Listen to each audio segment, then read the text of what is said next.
Hello, welcome to Photography 101. I've been a professional photographer for over 40 years.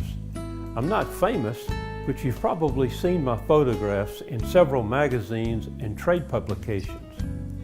Over the years, I've been asked numerous questions about photography. What is ISO? How do I use it? What is depth of field? What is f-stop? How do you get good composition? What is aperture? Those questions and a lot more, like what camera should I buy? What lens? How do you freeze action? How do you get good composition? How do you make the subject stand out from the background? How do you shoot portraits outside? Since I'm also in the video production business over 30 years, I've decided to produce an HD 46-minute video presentation called Basic Photography 101, which answers all those questions and much, much more. This video presentation teaches, explains, and illustrates the basic principles of photography that every serious photographer should know and understand to be a good photographer. Here is an excerpt from this video. Basic Photography 101 is for the beginner and anyone who wants to know how to take better photos.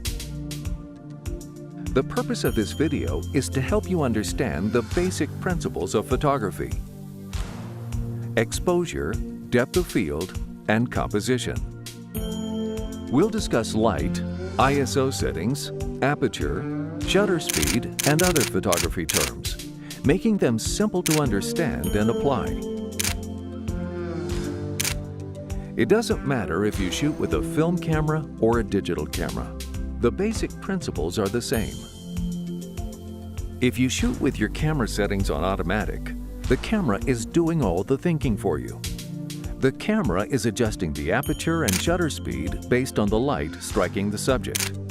You have no control of the exposure. You can only control the composition of the photograph. In this point-and-shoot method, you get a correctly exposed photograph in most situations. But some situations call for adjustments on your part. For instance, when you're shooting a subject against a bright background, like a white sandy beach or snow. The ISO setting is important to understand, as well as the terms f-stop, shutter speed, and white balance. By understanding the basic principles of photography, you take control of your camera to get the shots you want and not the shots the camera gives you.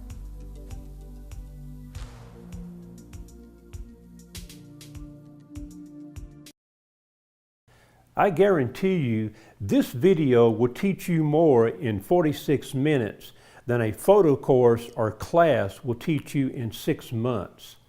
You will probably need to watch the video several times to absorb all the information. To get the video, go to my website at www.csphotovideo.com or click on the link below in the description area.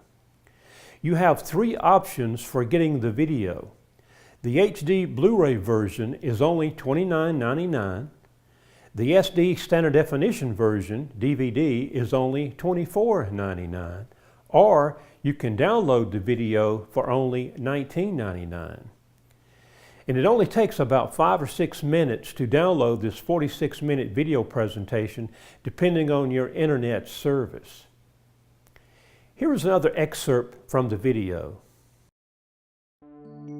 Exposure is the combination of the aperture f-stop setting and the shutter speed based on the ISO setting on the camera. So, what is aperture? And shutter speed? Aperture is the f-stop setting on the lens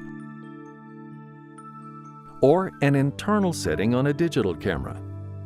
It refers to the iris or lens opening. A small lens opening, such as f16 or f22, lets in less light than an f-stop set at f4 or f2.8, which are larger lens openings. The newer dedicated digital lenses don't have the f-stop settings on the barrel of the lens. Digital cameras have internal intermediate iris settings between the major customary f-stop settings. As you change from one f-stop setting to another, you increase or decrease the amount of light reaching the sensor by 1/2 or by 2. For example, if your f-stop is set at f11 and you open up the lens by switching to f8, you are letting in twice as much light. If you switch from f8 to f11, closing the lens down, you are letting in half as much light. To get the same correct exposure when you open up the iris or close down the iris, you also have to change the shutter speed to compensate.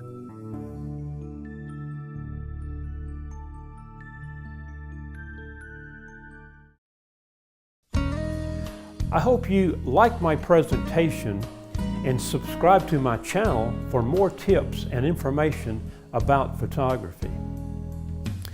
Digital photography has really changed the world of photography today. Back in the days of shooting on film, a photographer really had to know what he was doing or he would miss the shot. You didn't have the luxury of taking a picture and looking at it on the back of your viewfinder and then correcting it. You would miss the shot if you didn't know what you were doing by not knowing and understanding the basic principles of photography. Most creative photographers sees an image up here before they see the image in the viewfinder. When you know and understand the basic principles of photography, you can create that image in the camera. Thank you, good luck, and keep shooting.